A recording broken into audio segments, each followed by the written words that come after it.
मालिक का नाम, मालिक की भक्ति इबादत भाग्य से नसीब में मिलती है। इस कलयुग में और बातों से इंसान को फुर्सत नहीं मिलती। इतनी परेशानियां, इतनी टेंशन संसार में है कि मालिक का नाम लेना एक बोझ लगता है।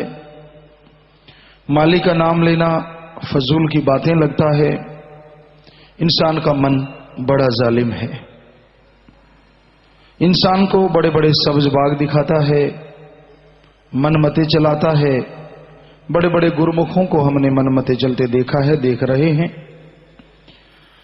सो मन जालिम की शातिराना चालें ऐसी चालें होती हैं जिसकी आदमी कल्पना नहीं करता। हां, जब ठोकर पड़ती है तो सतगुरु याद जरूर आते हैं। आगे पीछे मन कभी मालिक को याद आने ही नहीं देता। वो सब्ज बाग दिखाता रहता है, ये नहीं वो नहीं, और मनमते जीव चलते रहते हैं।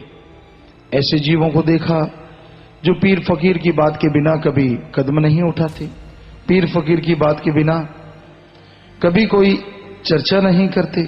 लेकिन जब मन हावी हो जाए तो बड़े बड़ों को फिसलते भी देखा। ये अलग बात है। सतगुरु बाजू नहीं छोड़ता। वो दया का सागर है, रहमत का दाता है। इंसान कितना भी गुमराह हो जाए पर दोनों जहां का दाता हाथ पकड़ के हमेशा रखता है। वो अलग बात है, कोई उसका गुणगान गाए ना गाए, बाद में उसका शुक्राना करे ना करे। लेकिन इस घोर कलयुग में यही हाल है आज संसार का। ये तो जो मालिक से जुड़े हैं उनका हाल है। ज्यादातर लोगों का, जो मालिक से जुड़े नहीं वो तो हर समय काम वासना, क्रोध, लोभ, मोह, अहंकार, मन, माया रूपी भट्ट में जल रहे हैं, सड़ रहे हैं। बुरा हश्र है। नशों के मारे हैं, नशों में बर्बाद हैं। और ऐसा बर्बादी का आलम है कि घर परिवार में दुख ही दुख है, परेशानियां ही परेशानियां हैं। इसके अलावा उनके घरों में कुछ चीज नजर नहीं आती। तो ऐसे घोर कलयुग में राम का नाम आधार है। प्रभु की भक्ति ही एक शक्ति है जो जीव को बचा के रखती है, जो जीव को खुशियां बख्शती है, जो दोनों जहां की रहमो करम से जीव को नवाज देती है। तो मालिक की दया में रहमत, उसकी कृपा दृष्टि को, उसके प्यार मोहब्बत को अगर आप पाना चाहते हैं तो आप वचनों पे चलना सीखो। नाम का जाप करो, नाम का सुमरन करो, क्योंकि नाम का जाप बेइंतहा खुशियां बख्शता है। जीव ने जो कभी सोचा भी नहीं होता वो नजारे बख्श देता है। पर अंदर साफ हो, अंदर पवित्र हो। आप दिखने में कुछ और नजर आते हैं, बैठे बड़ी श्रद्धा विश्वास से हैं। अगर अंदर श्रद्धा नहीं, अंदर विश्वास नहीं, तो मालिक के नजारे कहां से मिलेंगे और कैसे मिलेंगे।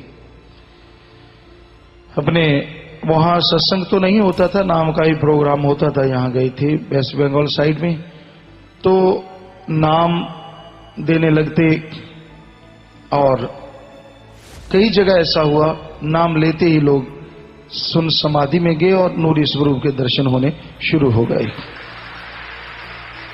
बहुत काफी बड़े शहर थे, तो वहां चर्चा हो जाती कि जी फला को दर्शन हो रहे हैं।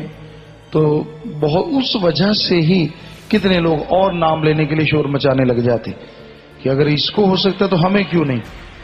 और ऐसे ही मालिक की रहमत होती, कई और भी ऐसे हुए जिनको हाथों हाथ नूरी स्वरूप के दर्शन होने लगे और उनसे रहा नहीं जाता।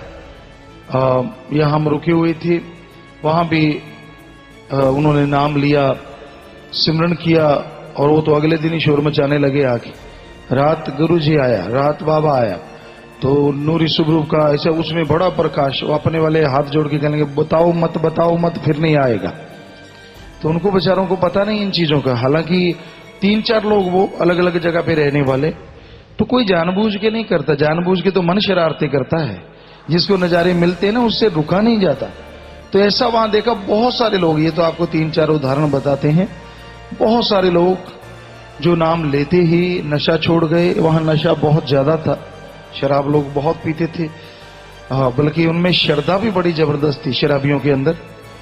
हमने गुड़गामा में संगत बहुत थी तो वहां रुक के बताया कि वहां हम शाम को ऐसे घूमने चले जाते कि चलो भाई खाना खा लिया, चलो घूमते हैं, यहाँ तो गुफा बहुत बड़ी है, वहां तो जगह कम थी तो घूमने चले जाते।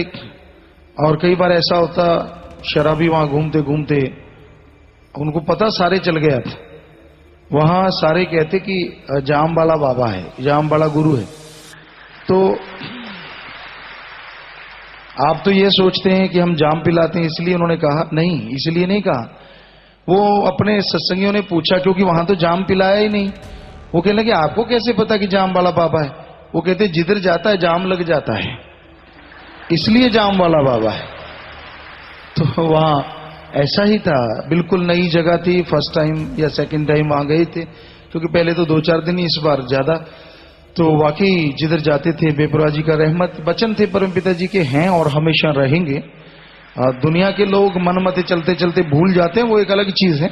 अपने सदगुरु को सदगुरु नहीं समझते, तभी दुखी हैं, तभी परेशान हैं, लेकिन वो वचन तो ज्यों के त्यों रहेंगे।